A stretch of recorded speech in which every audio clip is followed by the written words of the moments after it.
Well, the president's student loan handout plan currently blocked by a federal court, but apparently Joe Biden didn't get the memo.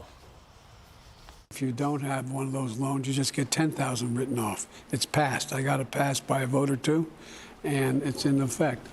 You got it passed by a vote or two. Not really.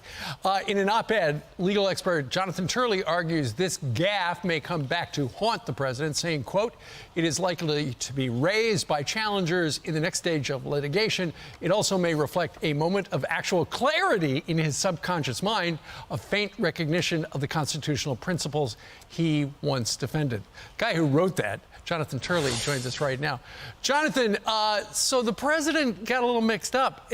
That student loan thing happened because he said, I'm going to sign something. There was no Congress involved. It's not, and the administration is now perfectly incoherent. I mean, there should have been a vote in Congress. Indeed, Senator Biden would never have stood for a president claiming this type of unilateral authority. I mean, essentially, the president wrote off $500 billion of debt like he was an American czar. And that's not supposed to be the case. You know, Congress historically has jealously defended the power of the purse. That's the main power they have in our system of checks and balances. Right.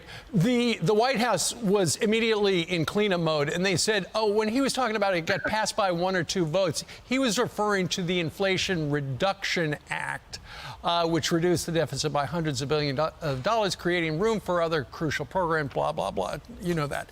But apparently the legal authority, and so that's not true. It never passed, as you said, by executive fiat. But the administration is hanging their hat on the HEROES Act, which was passed in 2003, I think, where people who served our nation would get student loan debt forgiveness. But that applied only during national emergencies. And the president has said COVID's over. So I don't know what he's talking about. Well, I think the courts may have the same struggle. You know, the fact is the HEROES Act was named, as you can tell, for people who are heroes in the military service to make sure that their service didn't put them at a loss or disadvantage in paying off their loans. This was a really opportunistic and frankly cynical use of that narrow 6-page law.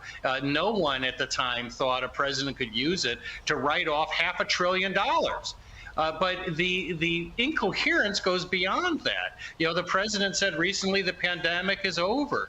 They made that argument in court in the litigation over the Remain in Mexico policy. And yet they then turned around and said, the pandemic is still here, and I'm going to use it to give away as much as $500 billion. You know, the other thing, Jonathan, it's just disturbing that the president doesn't know how major policy decisions apparently are being made in his own administration. Maybe the people who are actually running the country haven't told him.